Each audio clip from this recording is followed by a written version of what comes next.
A white graduation dress. 18 years of struggle. One split-second decision that would change everything. When Maya Rodriguez tore her only chance at dignity to save a dying stranger, the small town that raised her turned its back completely. But 3 weeks later, the rumble of 1,000 motorcycles would shake the ground beneath their judgment. This is the story of sacrifice, redemption, and why the most unexpected warriors sometimes wear leather instead of suits. Before we begin, tell us where you're watching from in the comments. And if this story moves you, hit that subscribe button because what happens next will restore your faith in humanity. Part 1. The dress that changed everything. The morning of May 3rd arrived with the kind of golden sunshine that made even Millbrook, Texas look almost beautiful. Almost. The small town of 8,000 people sat forgotten between highways, a place where rusted pickup trucks outnumbered dreams, where gossip traveled faster than opportunity, and where being different meant being outcast. Maya Rodriguez stood in front of the cracked mirror in her tiny bedroom, staring at the dress hanging on the back of the door. White, simple, elegant in its modesty. It had taken her 9 months to save for it. 9 months of working double shifts at the Sunrise Diner, of skipping meals, of walking 3 miles to work instead of taking the bus. 9 months of dreaming about the one moment when she wouldn't be the foster kid, the scholarship student, the girl everyone whispered about. She'd be just another graduate, normal, accepted, worthy. Her fingers traced the delicate fabric. Cotton, not silk. Simple lace at the collar, not expensive embroidery. But to Maya, it was a wedding dress, a prom dress, and an armor all rolled into one. It represented something she'd never had in her 18 years. The chance to fit in. The bedroom itself told the story of those 18 years. Peeling wallpaper-covered walls in a converted garage behind the Martinez family home. Mrs. Martinez, her latest foster mother, was kind enough, but the arrangement was temporary, like everything else in Maya's life. Temporary homes, temporary schools, temporary hope.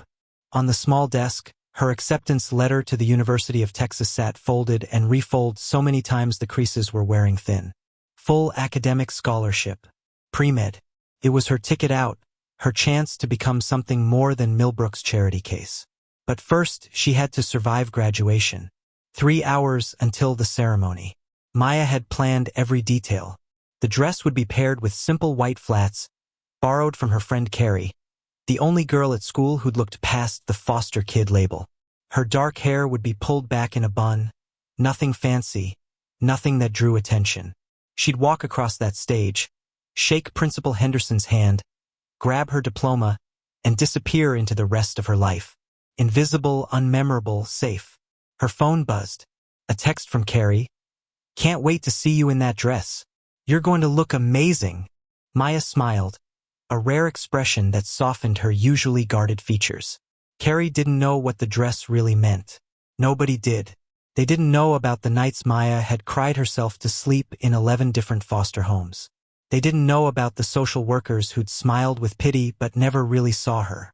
They didn't know that this dress was the first thing she'd ever owned that made her feel like she mattered. The town of Millbrook was already stirring to life. Main Street, such as it was, consisted of a gas station, the Sunrise Diner where Maya worked, a Dollar General, and a handful of other businesses that clung to existence like weeds in cracked pavement. The high school sat at the far end of town, its football field the pride of a community that had little else to celebrate. But beneath Millbrook's mundane surface ran currents of something uglier. The town had an unspoken hierarchy. At the top were the old families, the Hendersons, the Pratts, the Morrisons, white families whose ancestors had founded the town. In the middle were the working families, people who'd lived there long enough to be trusted, if not respected. And at the bottom were people like Maya, the outsiders, the different, the ones who reminded everyone else of what they feared becoming. Maya was Mexican-American in a town that was 89% white. She was a foster kid in a community that valued family lineage. She was brilliant in a place that celebrated football more than academics. Every aspect of her identity marked her as other, and Millbrook never let her forget it. The whispers had followed her through every school hallway. "That's the Rodriguez girl. Foster kid. Thinks she's better than everyone." Probably only got that scholarship because of affirmative action. She'd learned to walk with her head down, to make herself small, to survive. But today would be different. Today, she'd walk across that stage in her white dress, and for 3 minutes, she'd be just another graduate. That was all she wanted. 3 minutes of normal. Maya checked the time. 10:47 a.m. The ceremony started at 2 p.m. She needed to be at the school by 1 p.m. for the processional lineup. That gave her time to shower, do her minimal makeup, and carefully, reverently, put on the dress. She was reaching for her towel when she heard it. A sound that didn't belong in Millbrook's Saturday morning quiet. A roar, deep and mechanical, growing louder. Through her small window, Maya saw them. Motorcycles. 3 of them, big ones, chrome glinting in the sunshine, riding fast down Old Mill Road. Too fast. The lead bike was a massive Harley-Davidson. Its rider hunched forward, leather jacket tight across broad shoulders. Behind him, 2 more bikes, their riders also dressed in black leather, faces hidden behind helmets. They weren't slowing down for the turn ahead, the sharp curve where Old Mill Road met Jefferson Street, where the asphalt was cracked and treacherous, where Maya's breath caught. The lead bike hit the turn too fast. The rear wheel slipped on loose gravel. The rider tried to compensate, but physics had already decided the outcome. The bike went down hard, sliding sideways across the asphalt in a shower of sparks and screaming metal. The rider tumbled, his body ragdolling across the pavement before slamming into the telephone pole at the corner. The other 2 bikes screeched to emergency stops, laying down their machines to avoid collision. For one frozen moment, the world went silent. Then Maya was running. She didn't think about the graduation ceremony, didn't think about her dress hanging on the door, didn't think about staying invisible. She just ran, her bare feet slapping against the gravel driveway, her heart hammering against her ribs. The rider lay motionless at the base of the telephone pole. His helmet had cracked on impact, split down the middle like a broken egg. Blood, so much blood, pooled beneath him, dark and spreading fast. His left leg bent at an angle that made Maya's stomach turn. But it was his neck that terrified her. A jagged piece of metal from the bike, a brake lever maybe, had torn through his leather jacket and buried itself deep in the side of his neck, just above the collarbone. Arterial blood pumped out in rhythmic spurts, each pulse weaker than the last. The other 2 riders were scrambling toward him, pulling off their helmets. One was an older man, maybe 50, with gray-streaked hair and a face carved by hard living. The other was younger, barely older than Maya, his eyes wide with panic. "Marcus!" the older man shouted, dropping to his knees beside the fallen rider. "Marcus, stay with me." He pressed his hands against the neck wound, but blood flowed through his fingers like water through a sieve. Too much blood. Too fast. "Someone call 911, the younger rider yelled, fumbling for his phone. Maya skidded to a stop beside them, her nursing class training kicking in before conscious thought could stop her. She'd taken every pre-med class her small high school offered, had volunteered at the county hospital, had studied emergency medicine textbooks until she could recite procedures in her sleep. "Arterial bleed," she heard herself say, her voice steady despite the terror flooding her system. "Carotid artery, maybe the subclavian. He'll bleed out in less than 3 minutes without proper pressure and compression." The older man looked up at her, his eyes desperate. "We got nothing to stop it. Nothing." Maya's mind raced. They needed fabric, something to create a pressure dressing, something to compress the wound until paramedics arrived. The older man's t-shirt wouldn't be enough. The younger rider was already pulling off his jacket, but leather wouldn't absorb or compress properly. And then Maya understood what she had to do. She ran back toward the garage, her feet flying across gravel that cut and scraped. 20 seconds there. Through the door. The dress hung on its hanger, white and perfect and waiting. Maya grabbed it without hesitation, her hands not even trembling as she ran back to the dying man. "What are you?" the older man started to say. "Move," Maya commanded, and something in her voice made him obey. She dropped to her knees in the blood, feeling it soak through her pajama pants, warm and terrible. The dress was in her hands, 9 months of work, 9 months of dreams. She didn't pause. She tore. The fabric ripped with a sound that seemed impossibly loud. Maya worked fast, tearing the dress into strips, her fingers moving with practiced precision despite the adrenaline screaming through her veins. The delicate lace collar became a compression pad. The bodice became long strips for wrapping. The skirt became additional padding. "Hold his head steady," she instructed the older man, who obeyed without question now. His eyes locked on her face with something like awe. Maya wadded the lace into a tight ball and pressed it directly against the spurting wound. The white fabric turned crimson instantly, but she pressed harder, using her full weight. With her other hand, she grabbed a long strip of fabric and began wrapping it around the man's neck and under his armpit, creating a figure-8 pattern she'd learned in her emergency medicine class. "Apply counterpressure here," she told the younger rider, guiding his shaking hands to the proper position on the opposite side of the neck. "Not too hard, don't cut off circulation, but firm. Understand?" He nodded, mute with shock. The blood flow was slowing. Not stopped, but slowing. Maya wrapped another layer, then another, her white dress disappearing into red-soaked bandages. Her hands were covered in blood up to her elbows. Her pajamas were ruined, and she didn't care about any of it. "What's his name?" she asked, keeping her voice calm, professional. "Marcus," the older man said, his voice cracking. "Marcus Bennett. He's my nephew." "Marcus," Maya said loudly, leaning close to the injured man's face. "Marcus, if you can hear me, stay with us. Help is coming. You're going to be okay, but you need to stay with us." A weak groan escaped Marcus's lips. His eyes fluttered behind closed lids. "That's good," Maya said, relief flooding through her. "That's really good. Keep fighting, Marcus." In the distance, sirens wailed. The younger rider had gotten through to 911. The ambulance was coming, but time stretched like taffy. Each second an eternity of watching blood seep through the layers of white fabric, of maintaining pressure, of willing this stranger to live. Maya noticed details she'd been too focused to see before. The patch on Marcus's torn leather jacket, Road Captain's MC, the intricate tattoos covering his arms, visible where his jacket had torn, the gray beginning to streak his dark hair. He looked to be in his early 40s, weathered but strong. Or he had been strong. Now he was dying in her arms. "Where were you headed?" Maya asked the older man, trying to keep everyone focused, awake, present. "Austin," he replied, his hands still steady on Marcus's head. "National Motorcycle Rally. We're part of a club.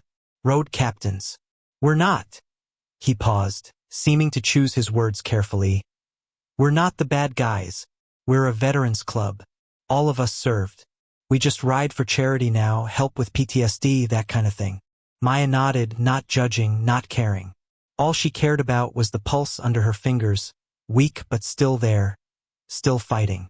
The ambulance screamed around the corner, followed by a sheriff's patrol car. Paramedics burst from the vehicle, professional and fast. But when the lead paramedic, a woman in her 30s, saw what Maya had done, she actually paused. "Who did the dressing?" she asked. "I did," Maya said, not moving her hands. The paramedic knelt beside her, assessing quickly. "This is textbook perfect. You probably saved his life. I'm going to need you to maintain pressure while we get him on the backboard. Okay?" Maya nodded, her arms beginning to shake now from the sustained pressure, from the adrenaline crash starting to hit. They worked as a team, the paramedics and Maya, transferring Marcus to the stretcher without losing compression on the wound. Only when he was secured did Maya finally let go, her hands cramping immediately, her fingers locked in claw shapes from the sustained pressure. The lead paramedic looked at her with professional respect. "You have training?" "Pre-med classes," Maya said, her voice suddenly small. "I'm starting UT in the fall. Pre-med program. You're going to make one hell of a doctor," the paramedic said, squeezing Maya's shoulder before turning to direct her team. They loaded Marcus into the ambulance. His uncle and the younger rider would follow in their trucks. Before climbing into the ambulance, the uncle turned back to Maya. "I'm Thomas," he said. "Thomas Bennett. And you just saved my nephew's life." His eyes dropped to the pile of blood-soaked fabric on the ground, the white dress now unrecognizable. Was that?" "It doesn't matter," Maya said, though her voice cracked on the last word. Thomas reached into his pocket and pulled out a worn leather wallet. He extracted a business card and pressed it into Maya's bloody hand. "It matters. Call me, please. We need to thank you properly. I need to make this right." Before Maya could respond, the ambulance doors slammed shut, and the vehicle screamed away toward County General Hospital, 20 miles distant. Maya stood in the middle of Old Mill Road, her hands covered in drying blood, her pajamas ruined, her feet cut and bleeding from running barefoot on gravel. Around her, a small crowd had gathered, neighbors drawn by the sirens and commotion. She saw Mrs. Martinez, her foster mother, hurrying toward her with a blanket. She saw the younger rider, whose name she'd never learned, staring at her like she was something holy. And she saw her graduation dress, or what was left of it, lying in the street in a pool of blood, completely destroyed. The reality hit her like a physical blow. The dress was gone. 9 months of savings, of sacrifice, of dreaming, gone in less than 5 minutes. And the ceremony was in 3 hours. 3 hours until she was supposed to walk across that stage, invisible and normal and safe. Maya's legs gave out. She sat down hard on the curb, the business card still clutched in her bloody hand. And for the first time since she was 8 years old, she let herself cry in front of strangers. Mrs. Martinez wrapped the blanket around her shoulders, but it didn't stop the shaking. Nothing could stop the shaking, because Maya understood with terrible clarity that she'd just traded her one chance at normal for a stranger's life, and she didn't regret it for a second. But that didn't make it hurt any less. Part 2. The girl who couldn't catch a break. The thing about being a foster kid is that you learn early that good things don't last. Maya had learned that lesson in 11 different homes before landing with Mrs. Martinez. She'd learned it when her mother disappeared when she was 5, swallowed by addiction and bad choices. She'd learned it when her grandmother, who tried to raise her, died of a stroke when Maya was 8. She'd learned it in every temporary bedroom, every school where she was the new kid, every time a social worker smiled with pity but never with hope. Now, sitting in Mrs. Martinez's small bathroom, scrubbing blood from under her fingernails with a nail brush, while the shower ran hot to steam away the smell of copper and fear, Maya learned the lesson again. Good things don't last, and the universe has a particular cruelty when it comes to taking them away. She'd saved a man's life. She knew that intellectually. The paramedic had said so. Thomas Bennett had said so. But all Maya could feel was the weight of loss, the absence of the dress, the evaporation of her one chance to be normal. The water in the shower ran pink, then clear. Maya's hands were raw from scrubbing, but she kept going, kept trying to wash away the morning, the blood, the choice she couldn't unmake. A soft knock on the bathroom door. "Mija." Mrs. Martinez's voice was gentle. She was a kind woman in her 60s who'd taken in foster kids for 20 years. She'd seen a lot of pain. "I found something. Can I come in?" Maya wrapped herself in a towel and opened the door. Mrs. Martinez stood there holding a dress on a hanger. Not white, but a soft yellow with short sleeves and a modest neckline. Simple, outdated by about a decade, but clean and neatly pressed. "It was my daughter's," Mrs. Martinez said quietly. "From her graduation 30 years ago. I know it's not what you wanted, but it's perfect," Maya lied, taking the dress with hands that still trembled. "Thank you." It wasn't perfect. It was 2 sizes too big. The color made Maya's brown skin look washed out. The style screamed, "I'm wearing a hand-me-down from someone's dead daughter," because Mrs. Martinez's daughter had died in a car accident 15 years ago, and everyone in town knew it. But it was a dress, and Maya would walk across that stage in something, even if that something announced to everyone that she was exactly what she'd always been. The charity case, the girl with nothing, the outsider who didn't belong. Maya dressed slowly, mechanically. The yellow dress hung loose on her frame. She'd lost weight over the past 9 months, too busy working and studying to eat properly. She tried to cinch it with a belt, but that only made it bunch awkwardly at the waist. In the mirror, she looked like exactly what she was. A poor girl playing dress-up in someone else's life. The clock on the wall read 12:15 p.m. She needed to be at the school in 45 minutes. Her phone buzzed. Multiple texts from Carrie. "OMG, I heard what happened. Are you okay? Everyone's talking about it. Do you still have a dress?" Maya typed back with numb fingers. "I'm fine. See you there." She didn't answer the question about the dress. The answer was too complicated, too raw. The drive to Millbrook High School took 12 minutes. Mrs. Martinez drove in heavy silence, occasionally glancing at Maya with concern but saying nothing. What was there to say? Sometimes life just kicked you when you were down, and the only response was to stand up and take the next kick. The school parking lot was already filling with families. Proud parents with cameras, younger siblings in their Sunday best, grandparents moving slowly with canes and walkers.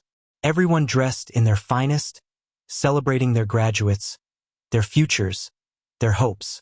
Maya climbed out of the car wearing a dead woman's yellow dress and walked toward the gymnasium entrance where the graduates were gathering. The whispers started immediately. "Is that Maya Rodriguez? Oh my God. What is she wearing? I heard she ruined her dress helping some random biker. So typical. Why would she do that? She probably did it for attention. That dress looks like it's from the 80s. Guess the scholarship girl couldn't afford a real graduation dress." Maya kept her head down, moving through the crowd toward where Carrie stood with the other graduates. Carrie, bless her, looked genuinely distressed when she saw Maya. "Oh, honey," she said, pulling Maya into a hug. "I'm so sorry, but what you did was amazing. You saved that guy's life." "In a yellow house dress from 1994, Maya muttered. "I'm going to look ridiculous up there." "You're going to look like a hero," Carrie said firmly. "Who cares what dress you're wearing?" But Maya cared. It wasn't about vanity. It was about the one thing she'd wanted, the one moment of normalcy, the one chance to not be defined by her circumstances. And even that had been taken from her. Principal Henderson, a tall man with silver hair and the kind of smile that never reached his eyes, approached with a clipboard.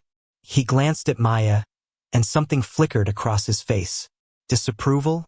Disappointment? Maya couldn't tell and didn't want to know. "Miss Rodriguez," he said, his tone professionally neutral. "I heard about the incident this morning. Very dramatic. A man was dying," Maya said flatly. "I did what anyone would do." "Of course," Henderson said, though his expression suggested he disagreed. "Though I hope this morning's excitement won't distract from the ceremony. This is an important day for all our graduates, and we want to keep the focus where it belongs." The unspoken message was clear. Don't make this about you. Don't draw attention. Stay in your place. "I'll be invisible, sir," Maya said, the bitterness in her voice barely disguised. "Like always." Henderson's eyes narrowed, but he moved on to harass other students about their appearance and behavior. "What an ass," Carrie whispered. "Ignore him. Today is about your achievements, not your dress." But as the graduates lined up in alphabetical order, Maya couldn't shake the feeling that the universe had played one final joke on her. After 18 years of fighting to be seen, to matter, to achieve something that couldn't be taken away, she was going to walk across that stage in a dress that announced to everyone exactly what she was. Temporary, secondhand, forgettable. The ceremony began with the usual speeches. Principal Henderson talked about the future, about dreams and potential, about how this graduating class would shape the world. Mayor Pratt, whose family had owned half the town for 3 generations, talked about community and tradition and values. Nobody talked about the girl who'd sacrificed her graduation dress to save a stranger's life. Maya sat in the 3rd row of folding chairs, her hands clasped in her lap, her eyes fixed on the American flag hanging limply on the gymnasium wall. Around her, 147 graduates fidgeted and whispered, excited for their moment, for their names to be called, for the applause that would mark their passage into adulthood. Maya just wanted it to be over. The names started being called. Anderson, Bradley, Chin. Each graduate walked across the stage to applause from their families. Cameras flashed. People cheered. Davis, Ellis, Ferguson. Maya's heart began to pound. Her name was coming. Rodriguez. She'd be somewhere in the middle of the alphabet, neither first nor last, just another name in a list of names. And then, from outside the gymnasium, she heard it. A sound like distant thunder, but constant, growing louder. A rumble that vibrated through the floor, through the bleachers, through Maya's chest. Motorcycles. The entire gymnasium went silent. Speeches stopped mid-sentence. Heads turned toward the windows. Through the glass, Maya could see them coming. Motorcycles, dozens of them, maybe hundreds, flooding into the school parking lot in a river of chrome and leather and roaring engines. The crowd erupted in confused whispers. Some parents grabbed their children protectively. Security guards at the doors tensed, hands moving toward their radios. And Maya, sitting in her yellow borrowed dress, felt her heart stop completely. Because somehow, impossible as it seemed, she knew why they were here. Part 3. The Army in Leather. The motorcycles kept coming. They filled the parking lot, spilled onto the grass, lined the streets surrounding Millbrook High School. Not dozens, not hundreds. By the time they stopped arriving, there had to be over 1,000 bikes. A sea of chrome and leather that transformed the school grounds into something from another world entirely. Inside the gymnasium, the graduation ceremony had ground to a complete halt. Principal Henderson stood frozen at the podium, his prepared speech forgotten. Mayor Pratt had gone pale, his politician's smile replaced by genuine alarm. The security guards were speaking urgently into their radios, but what were 2 aging guards going to do against 1,000 bikers? Through the windows, Maya watched as the riders dismounted and began removing their helmets. Men and women of all ages, all wearing leather vests and jackets, most sporting the colors of different motorcycle clubs. But one patch appeared again and again on vest after vest, Road Captain's MC. And then she saw him, Thomas Bennett, the older man from that morning, walking toward the gymnasium with purpose in his stride and something large and white draped over his arm. Behind him, a wall of bikers followed, their expressions serious, respectful, but unmistakably determined. What in the name of? Henderson started to say, but his words died as the gymnasium doors opened. Thomas Bennett stepped inside, and behind him, like an avalanche in slow motion, the bikers followed. They filed in quietly, respectfully, filling the aisles and the back of the room. They didn't sit in the bleachers where the parents were. They stood, a silent army of leather and chrome, their presence transforming the high school gymnasium into something else entirely. The crowd of parents and family members pressed back against the bleachers, fear and confusion written across their faces. Someone's mother was crying. A father had pulled out his phone, probably calling 911. But the bikers weren't threatening anyone. They just stood there, hundreds of them, waiting. Thomas Bennett walked straight down the center aisle, his eyes scanning the rows of graduates until he found what he was looking for. His gaze locked on Maya, and something in his expression made her throat tighten. He stopped directly in front of her row. From this close, Maya could see that his eyes were red-rimmed, like he'd been crying. The white fabric draped over his arm was a dress, a graduation dress, brand new, with delicate embroidery and lace details that made Maya's destroyed dress look like a paper napkin by comparison. "Maya Rodriguez," Thomas said, his voice carrying in the shocked silence of the gymnasium. It wasn't a question. Maya stood on shaking legs. "Yes, sir." Thomas held out the dress. "My nephew Marcus is alive because of you. The doctors said 10 more minutes and he would have bled out. You didn't just help him. You saved his life with quick thinking, real medical skill, and a sacrifice that cost you something precious." He gestured to the yellow dress Maya wore. "We heard what you did. We heard what you gave up. And we couldn't let that stand." Maya stared at the white dress, unable to speak. It was beautiful, far nicer than the one she'd destroyed. It must have cost hundreds of dollars.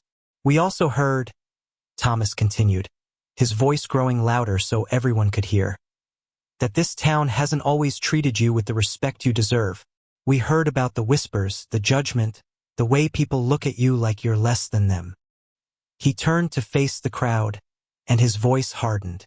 "Let me tell you something about Maya Rodriguez. This 18-year-old girl, who most of you have ignored or looked down on, has a 4.0 GPA.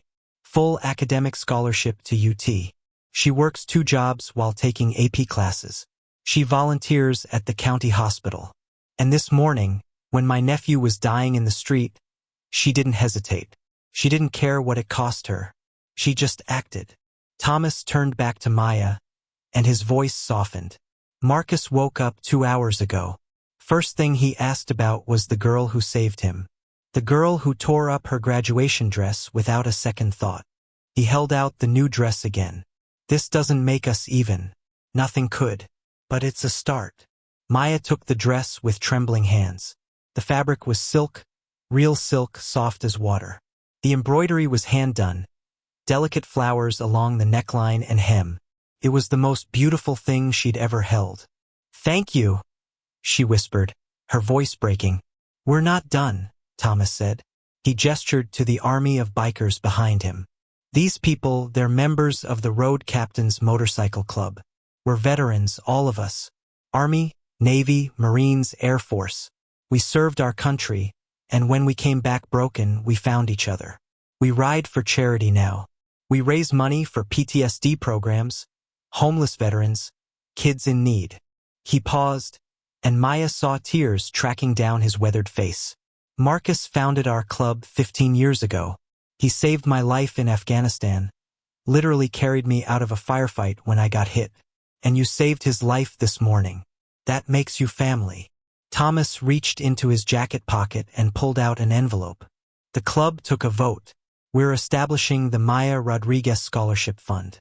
This envelope contains $50,000, enough to cover your full expenses at UT for 4 years. Books, housing, food, everything. You won't have to work 2 jobs anymore.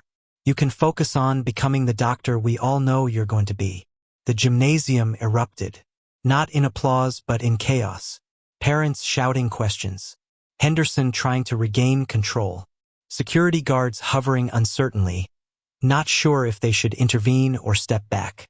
But Maya didn't hear any of it. She stared at the envelope, at the number written on a check visible through the paper. $50,000. More money than she'd seen in her entire life. "I can't," she started to say, but Thomas cut her off. "You can and you will. And there's one more thing." He gestured toward the doors, and another biker entered, this one pushing a wheelchair. In the wheelchair sat Marcus Bennett. He looked terrible. Bandages covered half his neck and shoulder. His left leg was in a cast. His face was pale and drawn with pain. But he was alive, and when he saw Maya, he smiled. The biker pushing the wheelchair navigated through the silent crowd until Marcus was directly in front of Maya. "Hi," Marcus said, his voice rough and weak. "I'm Marcus, and you're my guardian angel." Maya knelt down, bringing herself to eye level with him. Up close, she could see the extent of his injuries.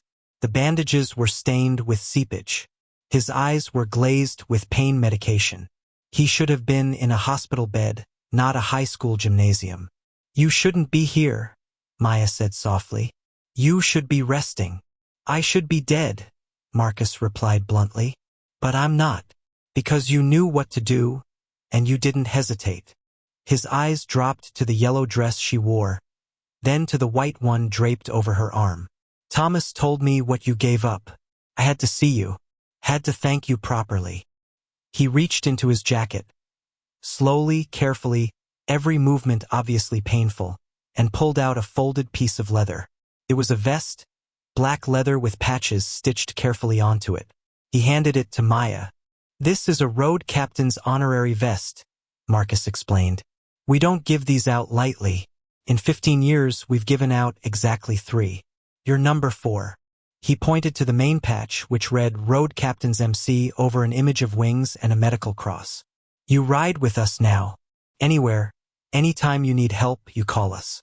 And we come running. All of us." Maya unfolded the vest. On the back, under the club's name, was a custom patch, Guardian Angel Maya Rodriguez. Below that, the date, May 3rd, the day she'd saved Marcus's life. I don't even have a motorcycle, Maya said. Laughing through tears, she didn't remember starting to cry. You will, Thomas said from behind her. Soon as you're ready, we'll teach you to ride. And until then, you've got 1,000 brothers and sisters who'll ride for you. The gymnasium had gone completely silent. Every eye was fixed on the scene unfolding in the center aisle. Maya looked around, seeing faces she'd known her whole life. Principal Henderson, who'd never called on her in class even when her hand was raised. Mrs. Thornton, who'd once told her she'd never amount to anything because foster kids never did. Coach Martinez, who'd cut her from the volleyball team and told her to focus on being realistic about her future. And she saw others. Carrie, her only real friend, crying openly and smiling through tears. Mrs. Martinez, her foster mother, standing in the bleachers with her hand over her mouth. A few teachers who'd actually believed in her, who'd written her recommendation letters, who'd stayed after school to tutor her. Thomas Bennett's voice rang out again, addressing the entire gymnasium. I want everyone here to remember this moment. Remember that this girl, who so many of you dismissed and overlooked, is the one who stood up when it mattered. She's the one with courage, with compassion, with strength. And now she's got 1,000 riders who'll stand behind her. Always. He turned to Principal Henderson. Sir, I apologize for interrupting your ceremony, but we needed to set something right. We'll leave now if you want.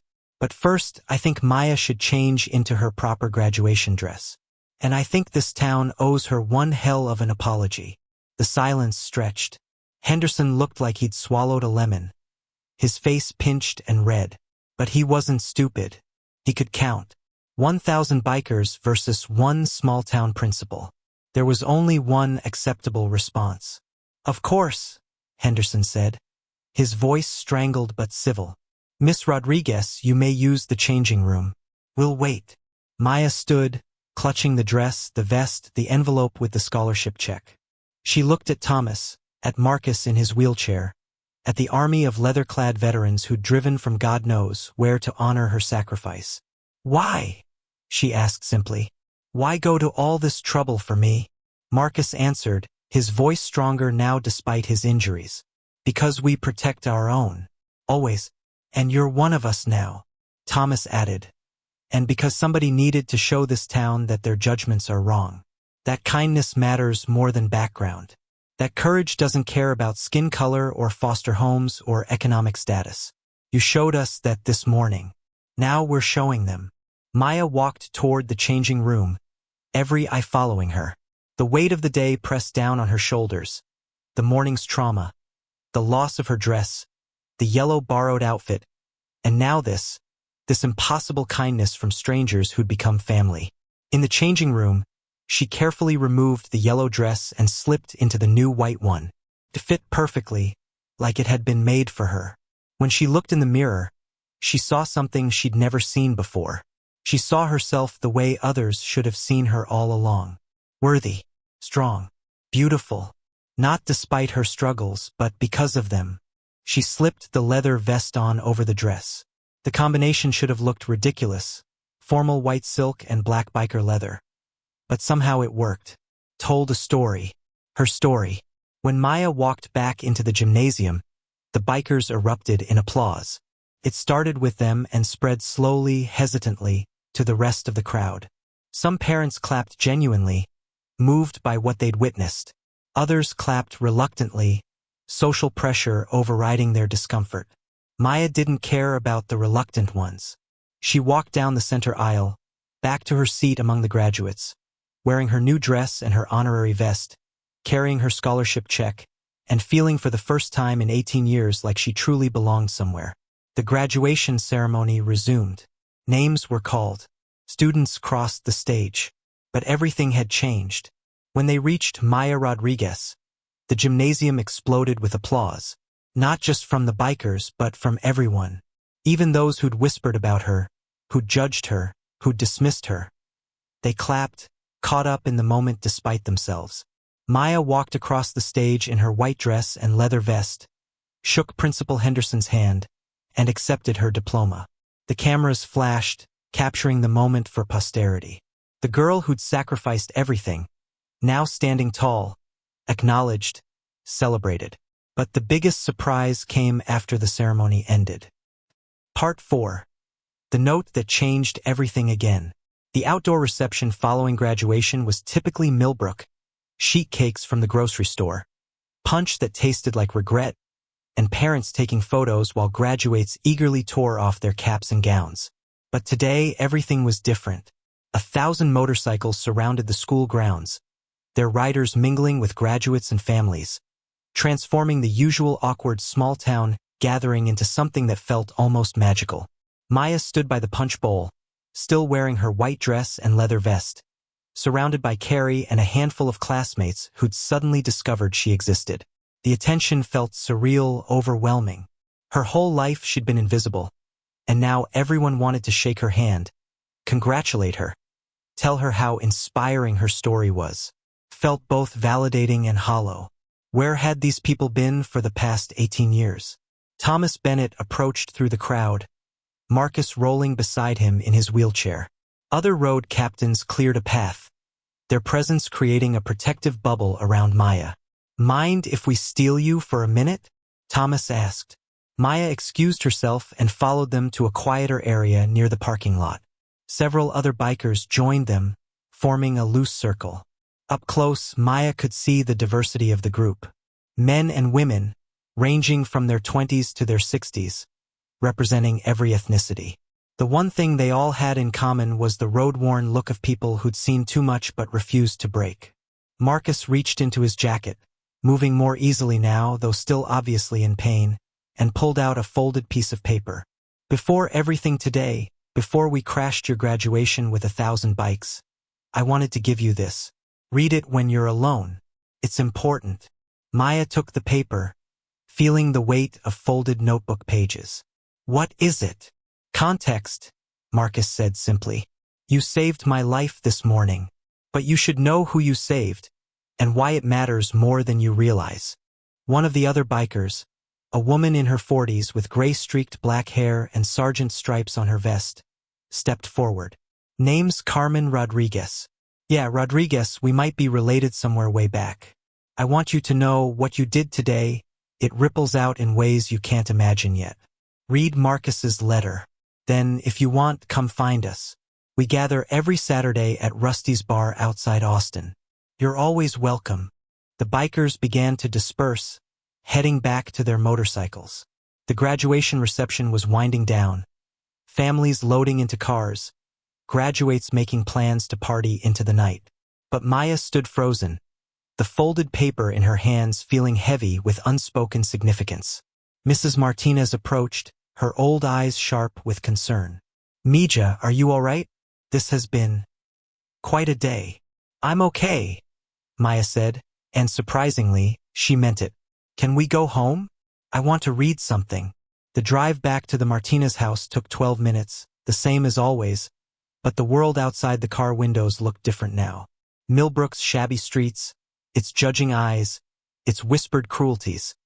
They all seemed smaller somehow, less significant. Maya had seen beyond them now, had been acknowledged by a tribe that valued actions over appearances, courage over conformity. In her small, converted garage bedroom, Maya carefully hung the white dress on the back of the door where her destroyed dress had hung that morning. Felt like a lifetime ago. She placed the leather vest on her desk, next to her UT acceptance letter. Then she sat on her bed, alone finally, and unfolded Marcus's letter. The handwriting was surprisingly neat, careful, the work of someone used to putting thought into words. "Dear Maya, if you're reading this, it means I survived, and Thomas managed to track you down. First, thank you. Those words are inadequate for what you did, but they're all I have. You saved my life. Full stop. No qualifications. The doctor said 10 more minutes and I would have bled out. You gave me those minutes. But here's what you need to know. Who I am. Why your actions today will ripple out in ways you can't imagine. My name is Marcus James Bennett. I'm 43 years old. I served 2 tours in Iraq as an army medic. I saw things there that broke something inside me. Good men dying in my hands. Children caught in crossfire. The kind of wounds you can't fix with bandages and pressure, the kind that live in your head forever. When I came home in 2009, I couldn't adjust. The sounds, the memories, the guilt, they followed me everywhere. I tried to drink them away, tried to work them away, eventually tried to end them permanently. I put a gun in my mouth on a Tuesday afternoon in my empty apartment. I had it cocked, had the barrel against the roof of my mouth, had already decided the world would be better without my broken ass in it. And then my phone rang. It was my Uncle Thomas.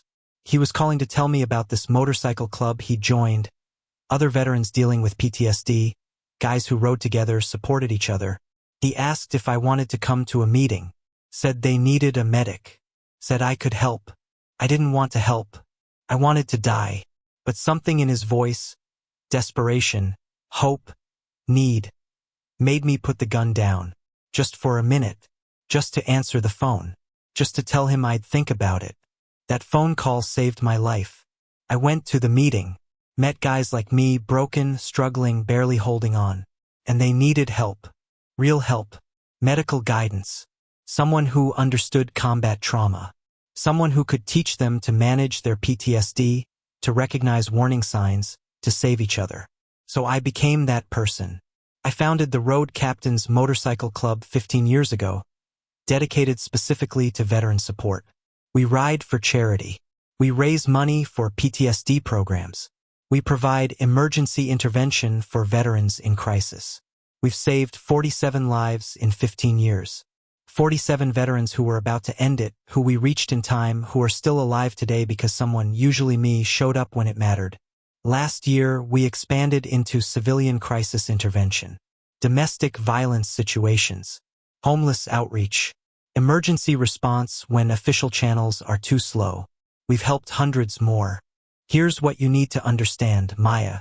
This morning on that highway, I was on my way to meet with state legislators in Austin. We've been fighting for 2 years to get funding for a veteran crisis center in Central Texas. A place where vets in trouble can go 24/7. No questions asked, no bureaucracy, just immediate help. The meeting was crucial. We finally had legislators willing to listen, to allocate funds. If I died on that highway, the meeting wouldn't have happened. The funding would have evaporated. The crisis center would have remained a dream. And the 15 to 20 veterans we project that center will save in its first year alone, they'd be dead. You didn't just save one life this morning, Maya. You saved dozens, maybe hundreds, rippling out through time and consequence in ways we'll never fully measure. And there's more. In my jacket pocket when I crashed, I had a letter. A suicide note from a 19-year-old Marine named David Chen. He sent it to me last week. Kids struggling hard with PTSD, survivor's guilt, the whole nightmare. He told me he was planning to end it after his little sister's graduation in 2 weeks. He wanted someone to know it wasn't anyone's fault. I was heading to Austin for the legislative meeting, then driving to San Antonio to find David, to talk him down, to get him help before he pulls that trigger. If I died this morning, David would never get that intervention. He'd be dead in 2 weeks, and his sister would spend the rest of her life wondering what she missed, what she could have done differently. That's who you saved, Maya. Not just me. Everyone I'm going to help. Everyone the crisis center will help. David Chun and his devastated family. The ripples spread out forever. Now here's why I'm telling you all this. I've been doing emergency crisis work for 15 years. I've seen thousands of people at their worst moments.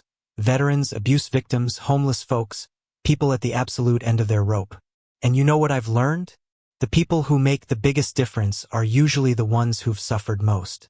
The ones who've been overlooked, dismissed, hurt, because they understand what it means to need help. They don't hesitate when others are hurting, because they remember how it felt to hurt. You, Maya Rodriguez, are exactly that person. I heard about your background, foster care, poverty, the casual cruelty of a small town that judged you for circumstances you couldn't control. 18 years of fighting to be seen, to matter, to survive. And this morning, when a stranger was dying in the street, you didn't hesitate. You didn't calculate the cost. You didn't worry about your dress or your ceremony or your dignity. You just acted. That's not common. That's not normal. That's extraordinary. Here's what I'm asking, Maya. Not now, not yet. But someday, when you're done with medical school, when you're Dr. Rodriguez, remember this day.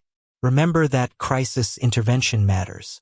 Remember that the most vulnerable people need advocates who understand suffering, who won't judge, who'll just help. The road captains will always be here for you. We're your family now. But more than that, we're your team, your tribe. And when you're ready, we'd be honored if you'd work with us. Imagine what we could do with a doctor who's one of us, who understands trauma, who doesn't hesitate, who sees the humanity in broken people because she's been there herself. You could change hundreds of lives, Maya, maybe thousands. No pressure, no obligations, just an open invitation to something bigger than yourself, bigger than any of us alone. For now, focus on school. Become the doctor you're meant to be. Live your life. Be happy. You've earned that. But when you're ready, when you've healed and grown and learned, come find us. We'll be waiting. With profound gratitude and respect. Marcus James Bennett, founder Road Captains MC, former Army medic, OIF 2006 to 2008, professional lifesaver, thanks to you. P.S. The scholarship we gave you is not charity. It's an investment. We invest in people who invest in others. You proved you're that person. The returns will echo through time. PPS David Chun is alive. I called him from the hospital this afternoon.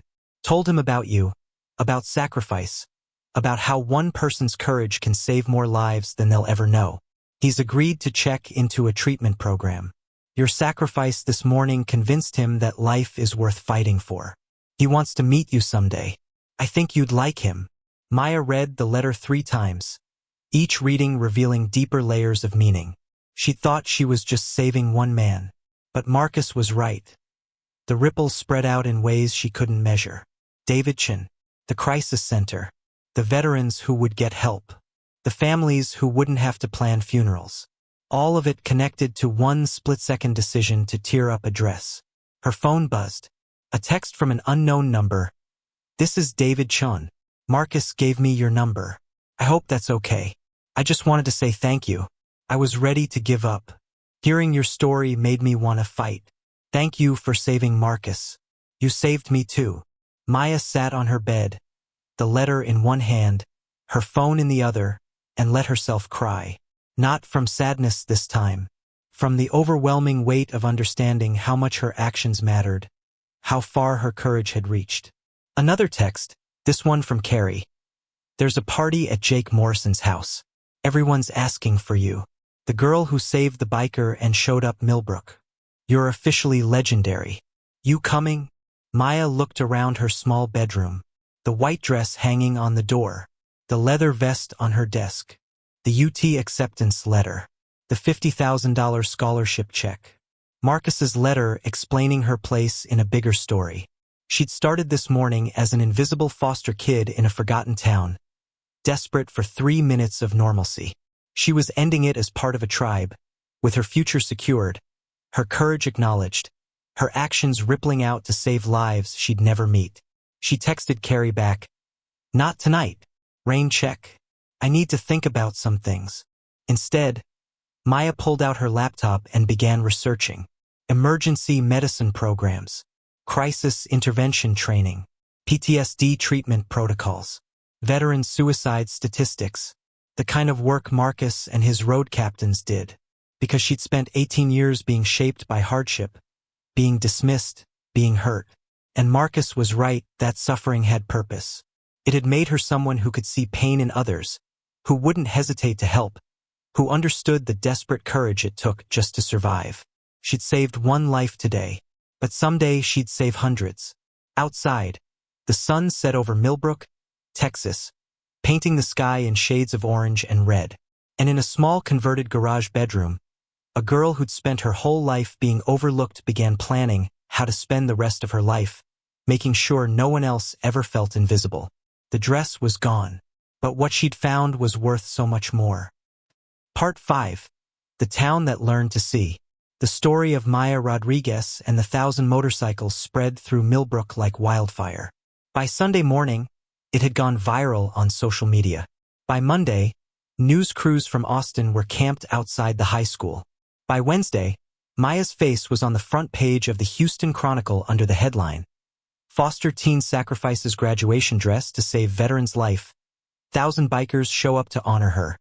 The attention was overwhelming, disorienting. Maya had spent 18 years being invisible. Now everyone wanted to interview her, photograph her, tell her story. She declined most requests, but she agreed to one, a local news segment that would air on the Millbrook Community Access Channel, because she had something to say to her hometown. The interview took place in the school library a week after graduation. The reporter, a young woman named Jessica Kim, set up her camera while Maya sat nervously in one of the study carrels. "Ready?" Jessica asked. Maya nodded. "Tell me about the dress." Jessica began, her voice gentle. "Why did you decide to destroy it?" Maya thought carefully before answering. "It wasn't really a decision. There was a man dying. I had medical training. I had fabric that could stop the bleeding. Everything else, my dress, the ceremony, what people would think, none of that mattered compared to someone's life." "But it cost you something precious," Jessica pressed. 9 months of savings. Your one nice thing." "It was never about having one nice thing," Maya said quietly. "It was about feeling like I belonged, like I was normal, like I wasn't just the foster kid everyone dismissed." She paused. "But here's what I learned. Belonging isn't about wearing the right dress or looking like everyone else. It's about living your values, even when it costs you something. Especially when it costs you something." Jessica leaned forward. "You've faced a lot of judgment in this town. How do you feel about Millbrook now?" Maya chose her words carefully. "I think Millbrook is like a lot of small towns. People are comfortable with their assumptions. They judge based on appearances, skin color, economic status, background. It's easier to dismiss someone than to see them." She looked directly at the camera. "But people can change. This town watched me save a life, watched 1,000 bikers honor that sacrifice, and something shifted. Not in everyone. Some people will always judge. But enough people saw something different. They saw that courage and compassion aren't about your background. They're about your choices." "What do you want people to take away from your story?" Jessica asked. Maya was quiet for a long moment. Then she said, "Look past the surface. The foster kid might be brilliant. The bikers might be heroes. The person you're dismissing might be the one who saves your life someday. Don't wait until something dramatic happens to see people for who they really are. Just see them from the start." The interview aired that Friday evening. Maya watched it with Mrs. Martinez in their small living room, feeling exposed and vulnerable. But the response was unexpected. By Saturday morning, Maya had received over 50 messages from people in Millbrook. Some were apologies from classmates who'd ignored her. Some were from teachers who wished they'd done more. Some were from parents who admitted they judged unfairly. But the most meaningful message came from an unexpected source. Principal Henderson called her phone Saturday afternoon. "Miss Rodriguez," he said, his voice formal but sincere, "I want to apologize. I treated you as less than you are. I made assumptions based on your circumstances rather than your character and achievements. That was wrong. I'm sorry." Maya didn't know what to say. She'd imagined this apology 1,000 times, had scripted cutting responses, had planned how she'd make Henderson feel as small as he'd made her feel. But sitting in her bedroom, phone pressed to her ear, she found she didn't want revenge. She wanted something else. Understanding. Growth. "Thank you," Maya said simply. "I accept your apology." There was relief in Henderson's voice. "I've recommended to the school board that we establish a scholarship in your honor for students overcoming adversity.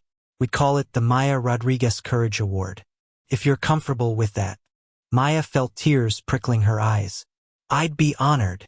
After she hung up, Maya sat on her bed, processing the surreal turn her life had taken. 1 week ago, she was invisible. Now, scholarships were being named after her. Her phone buzzed again. A text from Thomas Bennett. Marcus is home from the hospital, feeling well, says you saved his life and I agree. We're having a gathering next Saturday at the clubhouse outside Austin. Would love for you to come. Meet the full road captain's family. No pressure. Just an invitation. Maya stared at the text. A week ago, she'd never heard of the road captains. Now they were calling themselves her family. She texted back, I'll be there. The following Saturday, Mrs. Martinez drove Maya to the road captain's clubhouse, a converted warehouse on the outskirts of Austin. The parking lot was filled with motorcycles, but also cars, minivans, even a few pickup trucks. As Maya approached the entrance, she could hear music, laughter, the sounds of a celebration. Inside, the clubhouse was nothing like she'd expected. Instead of a dark, threatening space, it was warm and welcoming. Picnic tables were loaded with food. Kids ran around playing. Families gathered in groups, talking and laughing. Thomas spotted her immediately and waved her over to where Marcus sat in a chair, his legs still casted, but looking infinitely better than the last time she'd seen him. Maya! Marcus called out, his face breaking into a genuine smile. You came. You thought I wouldn't? Maya asked, settling into a chair beside him. Hoped you would, wasn't sure. I know this isn't your world. Marcus gestured around the clubhouse at the leather-clad bikers and their families. Maybe it is, Maya said quietly. Maybe it's exactly my world. Over the next several hours, Maya met dozens of road captain's members. Each had a story. Each had struggled. Each had found purpose and family in this unlikely tribe. Carmen Rodriguez, the woman she'd met at graduation, pulled her aside at one point. You know why Marcus really wanted you here? She asked. Maya shook her head. Because he sees in you what we all see. Someone who's been broken but didn't let it destroy her. Someone who turned pain into purpose. Carmen's eyes were serious. We don't give out honorary vests lightly, Maya. When we call you family, we mean it. You need us, we're there. Always. As the evening wore on, Marcus asked Maya to walk with him, limp with him, outside to the quieter porch area. The sun was setting, painting the Texas sky in brilliant oranges and purples. I have something to tell you, Marcus said, lowering himself carefully into a chair. David Chun, the Marine I told you about in my letter, he's doing better. Checked himself into a treatment program. He's got a long road ahead, but he's fighting now. Because of you. I didn't do anything for him, Maya protested. You showed him that one person's courage can change everything. That sacrifice matters. That life is worth saving. Marcus looked at her seriously. He wants to meet you someday, when he's further along in his recovery. Maya nodded, feeling the weight of that responsibility and honor. There's something else, Marcus continued. The legislative meeting I was heading to when I crashed. It happened last Tuesday. Without me, but Thomas went in my place and brought your story. Told them about the girl who destroyed her graduation dress to save a stranger.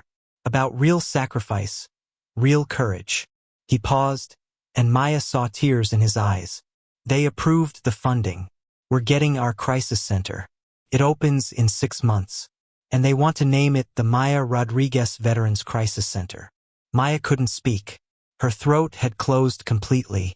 Marcus continued. I told them you'd probably refuse. That you're not someone who seeks recognition. But they insisted. Said your story embodies what the center is about.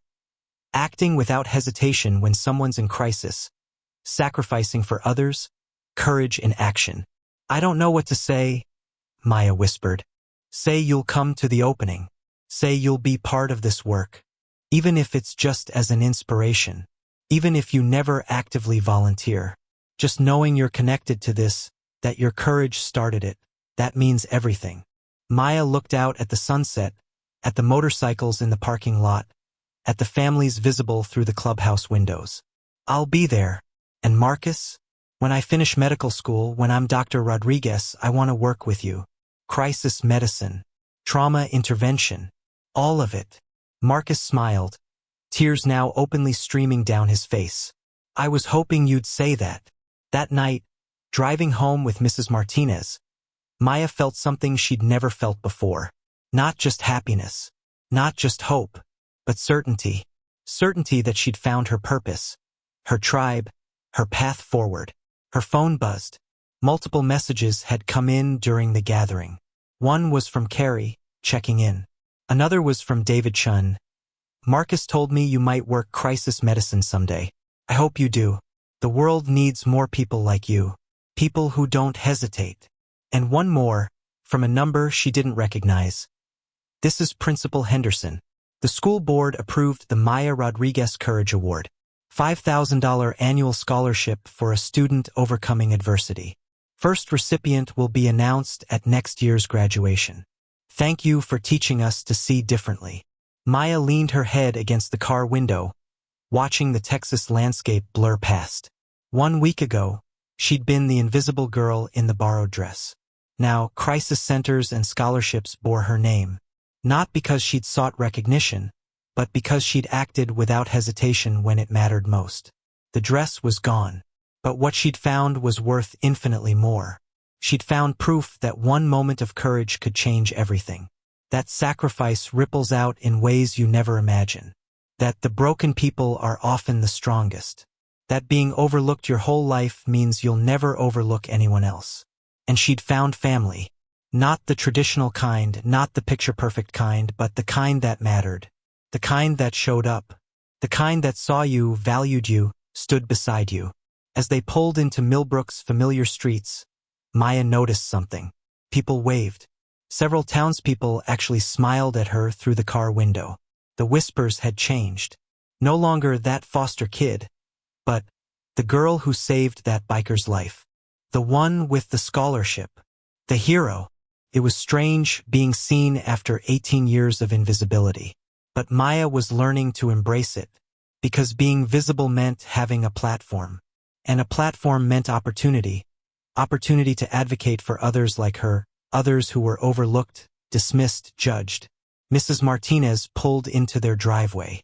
The small converted garage hadn't changed, but everything else had.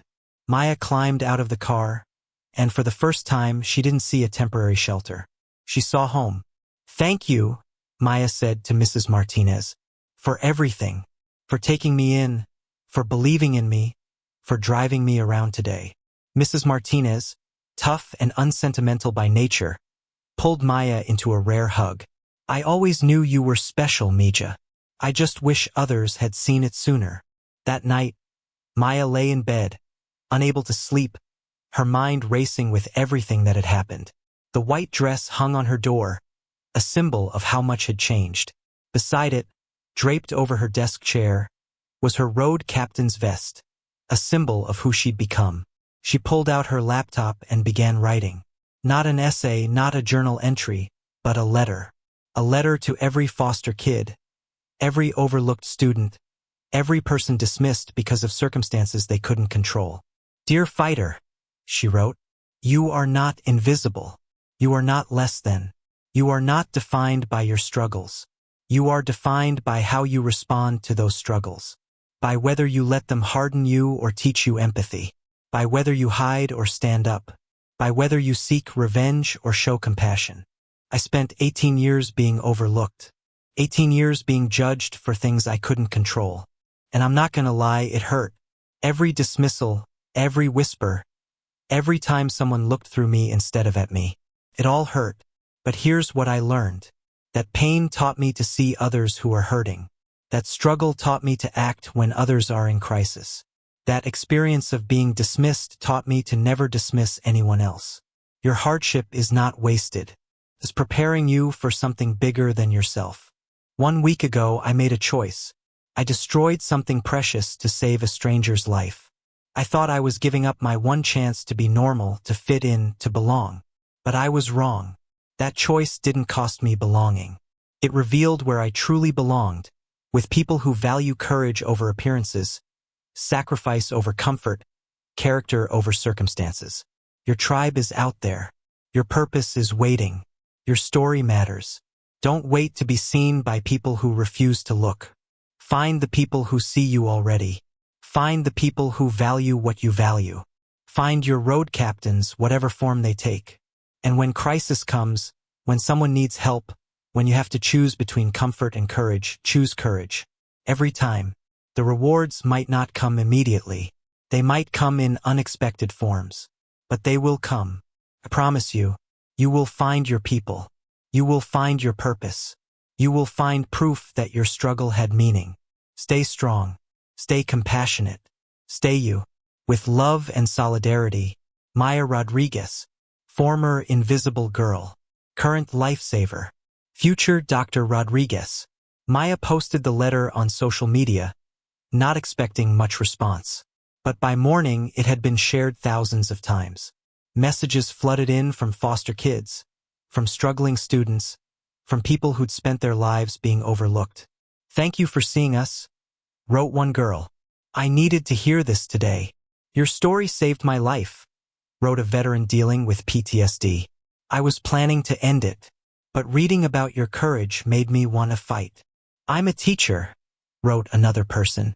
"Your letter is going on my classroom wall. Every student needs to hear this." The ripples spread and spread, touching lives Maya would never meet, inspiring courage in hearts she'd never know. Epilogue.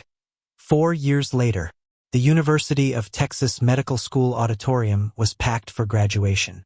Maya Rodriguez, now 22, stood backstage in her white medical school graduation gown, her hands shaking slightly as she prepared to walk across the stage as class valedictorian. 4 years had passed since that morning in Millbrook when she destroyed her graduation dress. 4 years of studying, learning, growing. 4 years of occasional visits to the road captain's clubhouse, of watching Davidson recover and eventually join the club himself, of seeing the Maya Rodriguez Veterans Crisis Center open and save its first lives. 4 years of becoming Dr. Rodriguez. Her phone buzzed. A text from Marcus. "Looking at the parking lot outside your graduation. Brought some friends. Hope you don't mind." Maya smiled and peeked through the curtain. The parking lot was filled with motorcycles. Not quite 1,000 this time, but easily 300. Road captains from across Texas, all here to honor their guardian angel, as she achieved the dream she'd been working toward. But the biggest surprise was who else was there. Mrs. Martinez, now in her 70s but still fierce. Carrie, her college friend. Principal Henderson, who'd become an unexpected ally and supporter over the years. And dozens of people she'd helped over the past 4 years, veterans she'd volunteered with at the Crisis Center, students who'd received the Maya Rodriguez Courage Award, people whose lives had been touched by her story. The ceremony began. Names were called. Students crossed the stage. And when they announced Maya Rodriguez, class valedictorian, the auditorium erupted, not just in applause, but in the unmistakable roar of motorcycle engines revving outside, a salute from her leather-clad family. Maya walked across the stage, accepted her medical degree, and then did something unexpected. She pulled a folded piece of white fabric from her pocket. It was a scrap of her original graduation dress, the one piece she'd saved from that morning 4 years ago. At the microphone, she held it up. "4 years ago," she said, her voice carrying across the silent auditorium, "I destroyed something precious to save a stranger's life. I thought I was losing everything that mattered. But I was wrong. I was finding everything that mattered." She paused, looking out at the crowd. "That choice led me here. To this degree, to this purpose, to this life. And it taught me the most important lesson I've learned, that courage is not the absence of fear or loss. Courage is acting anyway. It's choosing sacrifice over comfort, compassion over indifference, connection over isolation." Maya held the fabric scrap higher. "I'm keeping this as a reminder that sometimes we have to destroy something beautiful to create something meaningful. That sometimes our greatest losses lead to our greatest gains. That sometimes the worst day of your life is actually the beginning of your real life." She looked directly at the section where she knew the road captains were sitting. "And I'm keeping it as a reminder of the family we find when we stop trying to fit in and start living our values. Thank you to everyone who saw me when I felt invisible. Thank you to the strangers who became family. And thank you to a man named Marcus Bennett, who taught me that one life saved can save hundreds more." The applause was deafening. After the ceremony, Maya found Marcus waiting outside, No longer in a wheelchair, his injuries healed, his presence as strong as ever. Beside him stood David Chun, now a crisis counselor himself, and Thomas and Carmen, and dozens of other road captains. "Proud of you, Doc," Marcus said, pulling her into a careful hug. "I have a proposition," Maya said. "The crisis center needs a medical director. Someone who understands trauma, who won't hesitate in emergencies, who knows what it's like to be broken." Marcus smiled. "You accepting the position? If you'll have me. Are you kidding? We've been waiting 4 years for you to finish school and come home." That word, home, settled into Maya's chest like a warm light. Not Millbrook, not any specific place, but this tribe, this purpose, this calling. As the sun set over Austin, Maya Rodriguez stood surrounded by her chosen family, the leather-clad warriors who'd shown up when it mattered, and she understood with perfect clarity that destroying that graduation dress 4 years ago had been the best decision of her life. She'd thought she was giving up everything, but she'd actually been finding it. And now, as Dr. Maya Rodriguez, she was ready to spend the rest of her life helping others find it too. The white dress scrap stayed in her pocket, a reminder that courage always costs something, and is always worth the price. And if this story touched your heart, hit that subscribe button and share it with someone who needs to hear that courage is always rewarded, that sacrifice matters, and that the family you find is sometimes more powerful than the family you're born into. Comment below and tell us about a time when you witnessed real courage in action. We'll see you in the next story, where ordinary people do extraordinary things.